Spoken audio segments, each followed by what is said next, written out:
Hi friends, this is Mira and today I'm sharing my short book recommendations. These are all under 250 pages and some are so short you can knock them out in one sitting. The first book is A Little Luck by Claudia Piñeiro. This story is about a woman who ran away from her hometown in Argentina about 20 years ago. We don't know exactly why, just that something awful happened, some accident, and it's so bad that she had to leave, and it was bad enough that she had to leave her son behind. And now she's terrified that whatever she's running from will finally catch up with her. This book has the same slow confession style as Elena Knows, one of my favorites from her. Claudia Piñeiro is amazing at knowing exactly when to hold back and when to drop those emotional bombs, and just how much to give you at a time. Reading it felt like holding my breath all the way through, and when I finally finished, it was like a huge exhalation. All my pent-up emotions made me riot. The next book is Giovanni's Room by James Baldwin. This book is about David, an American living in Paris who is engaged to a woman named Hella, but falls in love with Giovanni, an Italian bartender. As the relationship deepens, David is consumed by guilt and confusion over his sexuality. James Baldwin is a master at exploring human emotions and putting these raw conflicting feelings into amazing prose. I don't know what I should say to convince you to read this.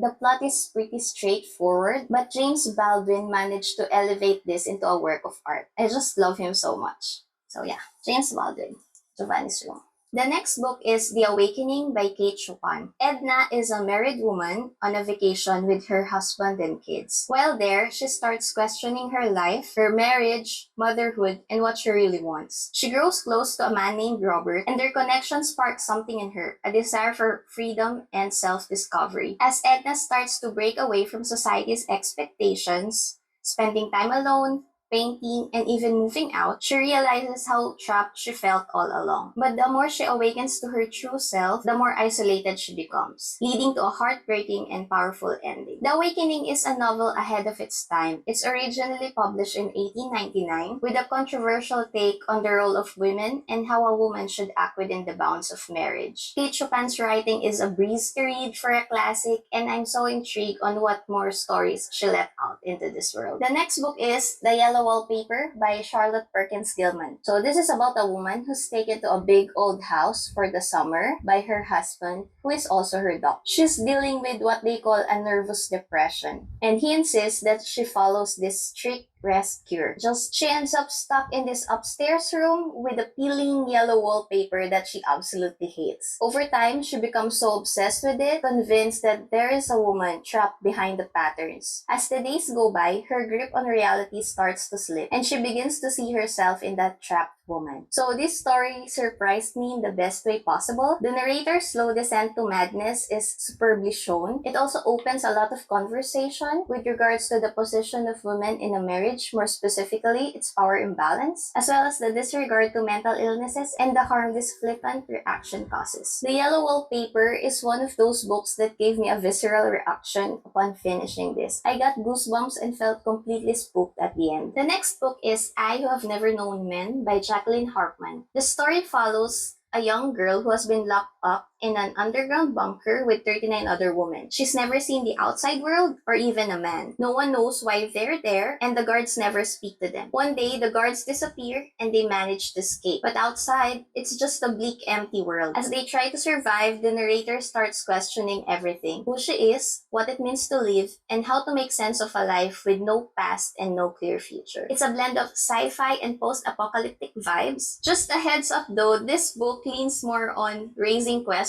than giving clear answers. So if you prefer stories that wrapped up everything neatly, this might not be your cup of tea. Personally, I think this is part of the charm of the book. I still think about this book from time to time. The next one is The Grownup by Gillian Flynn. This story follows a woman who makes a living as a fake psychic. She's clever, sarcastic, and is totally used to scamming people. One day, she meets Susan, a woman who is convinced that her house is haunted and that her stepson is dangerous. The narrator agrees to help, thinking this is just another easy con. But things get weird fast. The house feels off, the kid is unsettling, and soon she's caught in a twisted mess of lies, manipulation, and psychological mind games. This is definitely one of Gillian Flynn's weirder works. This short story contains her trademark of unstable and definitely unlikable main character, and the mystery to be unfolded. This short story spooked me. I read this in the middle of the night, and the ending left me dumbfounded. This is just the perfect thriller short story. The last one is Piranesi by Susanna Clarke. Piranesi lives in a massive, mysterious house made up of endless halls filled with statues, tides, and clouds. He spends his days exploring, keeping journals, and caring for the remains of the people he found there. And as far as he knows, there is only one other person that exists, someone he calls the Other, who's obsessed with finding a hidden, powerful knowledge inside the house. But things starts to change when Piranesi starts to uncover strange clues, forgotten memories, and signs that his world might not be what it seems. Slowly, he begins to piece together who he really is and how he ended up in this real place. This book is honestly best enjoyed if you go in blind. It's popular for a reason. The way it's put together is so amazing. The writing might confuse you at first, and that's totally normal. That's part of the journey. Once things starts to click, the story slowly opens up, and it's absolutely worth it. I know it's very vague, but I don't want to spoil you guys. Just trust me on this. Read Piranesi.